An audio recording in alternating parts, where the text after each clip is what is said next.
Hello there. Today we are going to literally flip this Hobby Lobby framed piece of art into a baby nursery name sign. This is going to be a custom sign. I used to make these all the time, and my husband had to cut the boards and cut the frames for me. It was a lot of trouble asking him to do that, and so I just pick these signs up when they're on clearance at Hobby Lobby or when they're marked down half price. And I really like the fact that you can get signs of all different sizes that will fit your client's space. So the very first thing you need to do is sand back the letters that are on the sign. These aren't painted on.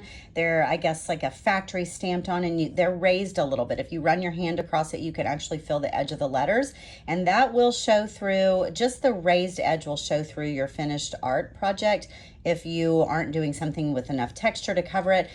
So this will be a flat painted sign, and I just want to sand off some of that raised lettering. So I'm just using a rad pad here, and it's just a fine grit that I'm using, and just running it in circles back and forth until I feel like it's smooth enough. I just run it back and forth across it, and then I'll check it with my fingers just to see if I can feel it anymore. It doesn't take much at all, and that's all you need to do. Then you just want to get a brush and brush off all of the dust, and then you will follow that with a microfiber cloth and pick up any leftover dust that you might have missed with a microfiber cloth. All right, so now our sign is smooth, and you want to block out the black of the lettering here. So right now I'm using two different brushes. I've got a flat medium brush that I'm running Boss primer in white to block that black lettering. I'm using the larger brush in the middle, and then I'm using the smaller brush to work my way around the framed artwork. So I did one coat in white, and I could just tell by looking at it that even a second coat of white was not going to cover the black. So I've switched to Boss primer in gray. Did the trick. I should have used gray in the first place. I don't know why I didn't. Gray is my favorite primer by Dixie Belle paint.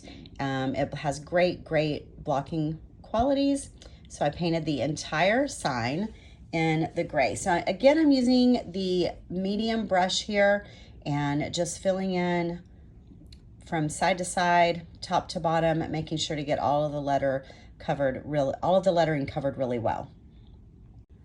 Once that is dry, I'm coming in with Tea Rose, which is a really ballet slipper mauve-y pink. It's not too much of a baby pink. I call it sort of a grown-up baby pink.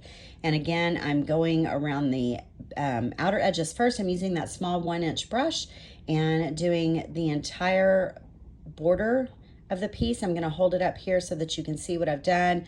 I've gone full strength paint around the border.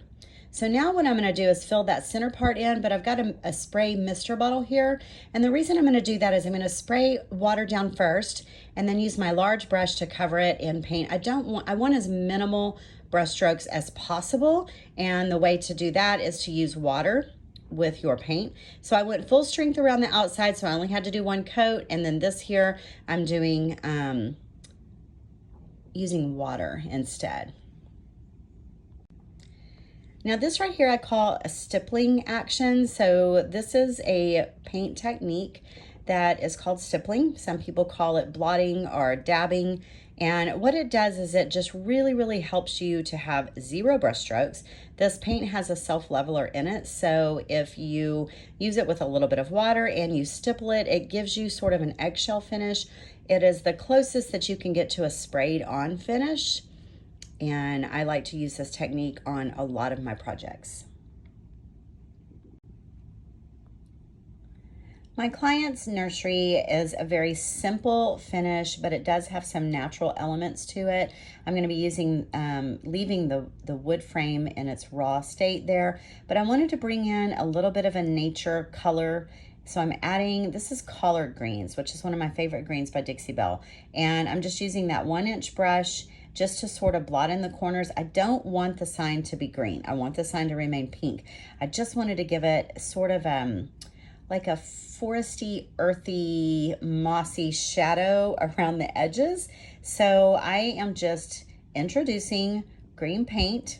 You can see me blotting it out there and kind of stippling it into the pink edges. So I'm rotating back and forth between a little bit of green on my brush and a little bit of pink on my brush, just to sort of work it in naturally, and it will give like a shadowed effect around the entire border of the sign. I'm just using a really old chip brush here, and I did speed this video up a little bit so my hand doesn't move quite that fast, but it is a really tiny, fast action when you do the stippling technique with this chip brush, just sort of bringing that green into the pink a little bit. If you're new to painting and you're concerned about getting paint on the frame, you can definitely tape your frame off. I'm not a big taper, and I'm also out of painter's tape today, which is so weird, but I am. But I would suggest you taping off your frame if working close to a frame or a border is not something that you've done before. It will just give you more of a peace of mind to be able to work freely around that frame, and then just remove the tape when you're done.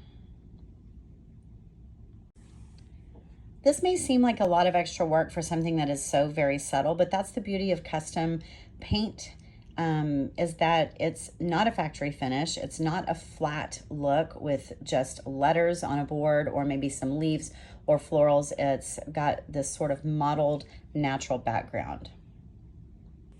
All right, now we are moving on to the hand lettering. I love this part. I have taken a ruler and drawn lines across the board so I know how tall I want my row of letters. And you see in my hand, my left hand, I've got my phone there. I've used the app called Canva to go in and type out my client's baby name, which is Scout Louise. I've typed it in, and then I just kept changing the font within the app until I got the font that I liked. And I use that to refer to as I draw this out in chalk. And you don't have to worry about it being perfect the first time. You can make mistakes like I've done here. I go back and I fix things. You just wipe it off with your finger and correct your letter. I've done it there on the U and on the O, and again here on the Y as well, or on the I as well. So that's the beauty of doing it in chalk first. You get it just the way you want it, and then you start painting. All right, so I am using the Silk All-in-One paint in saltwater here, and this is a 1/4 inch angled brush. I like this brush a lot. It holds a lot of paint, and it allows me to drag the brush, spin the brush in my fingers. You watch me just sort of spin around that curve there. Just watch closely. If you want to put this on replay and watch over and over, just watch the way my thumb and my finger make that roll around that bottom curve. That's really, really important to learn that technique. It's something that comes with time. You want to raise your hand as little as possible from the board. Here we go, another roll. Just spin that brush and then raise your hand. You also might notice here as I start Louise, do you see how my right hand is not resting on the board? Usually when you watch me do hand lettering, I've got my hand sort of stabilized, but with this lettering here, I really wanted to be further away from the word itself and let this paintbrush just sort of move freely without being too hyper concentrated on perfection. I wanted there to be a little bit of freedom in my hand and away from the board, and I think it's a technique that you might enjoy, and I hope that you will try it yourself. So watch me on this S. I do it all in one stroke. I spin that brush, make my way around the curve, and then lift. That's just part of that rolling technique, learning to roll that brush within your fingers around the curve. I'm going to re-dip. I'm going to do it again. I'm going to come down towards the bottom and roll and lift, and we're done. And there you have Scout Louise, and it looks just as if someone just wrote it out in pen. That's the exact look that I was going for. You also may notice that I've already got my florals drawn out. I did those in chalk as well. And I drew my inspiration for those from the crib sheet that the client is using in her room. And so I've drawn out just some leaves and some very, very simple flowers that she sent me a photo of. I've drawn them out in chalk just like I did the name.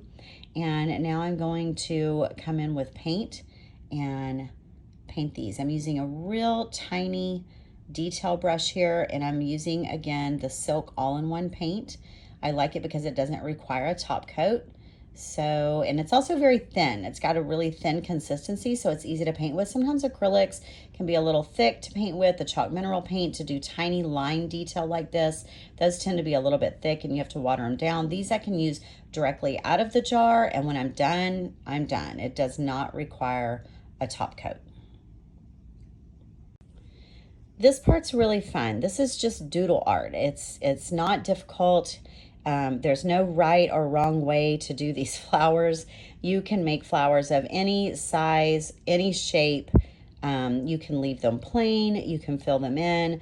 Doodle art is really, really popular right now, and it's just such a simple look, and I hope that you will give it a try. All right, so when I am working on leaf work and long stems like this, I usually do my center stem first, and then I go back and attach my leaves. And I do have my hand stabilized here. I want to make sure that I'm bringing the brush right back to the stem. You'll see me kind of circle around and then marry the paint right back up into that stem again, so that it looks like it's all one piece instead of just having leaves stuck to the edge of a stem. And there we go. The entire sign is painted and the doodle art is done. The frame is shadowed, and now I can come in and erase all my chalk. So I'm just using a damp paper towel, and once your paint is dry, you can just wipe down the whole sign and any exposed chalk just comes right off. It's like magic. It's one of my favorite parts. So I felt like the sign was a little bit too plain, so I decided I wanted to come in with like a watercolor look. So I just chose a couple of paints that I had here in the shop, and I watered them way down. Like it's mostly water with like a drop of paint in the water. And I'm just using a 1/4 inch brush here just to fill in these flowers. I didn't want them to pop off of the pink too much. I did the same thing with the green leaves. They're very translucent. You can see the pink through the green. You can see the pink through this mustard yellow. I wanted to keep it very light and very natural looking. I didn't want to distract from the baby's name, but I really like the look that this gave me. And at the last second, I decided that I needed to add a little bit more white to these leaves. So I went in with that tiny, tiny detail brush, and I just divided them up, and I just did a little bit more white doodle on top of the translucent green. And it's so funny how a project just comes together. You just keep thinking something's not right, and you add one more thing, and I knew this was it. I knew that everything needed just a little bit more white doodle on top of it, and I just love this look. I really didn't have a plan. I just decided when I was through putting the lines and the veins on the leaves that I needed some tiny little pink, white, not pink, but white dots. And so I just started adding the little dots to the leaves. And you'll see me move forward here in a minute and start adding details to some of the florals. And there really was no plan in this at all. This is what's so awesome about this type of art, is you just relax and enjoy yourself and don't second guess it. Don't overthink it. Just do what your heart's calling out to you to do, and what your brain is telling you to do. Just follow your own lead and see what happens. I really do hope you'll give this a try. You don't have to get your sign from Hobby Lobby. You might have framed art in your home, or maybe you pick it up at a local thrift store, but just paint it. If you don't like it anymore, paint over it. You can make these signs say anything you want them to, but this one is for baby Scout Louise, and I love this sign, and I just hope that her mom loves it as much as I do, and I cannot wait to see this hanging above the crib. Thank you for joining me today. Be sure you like and subscribe for more. We post new videos every single Sunday.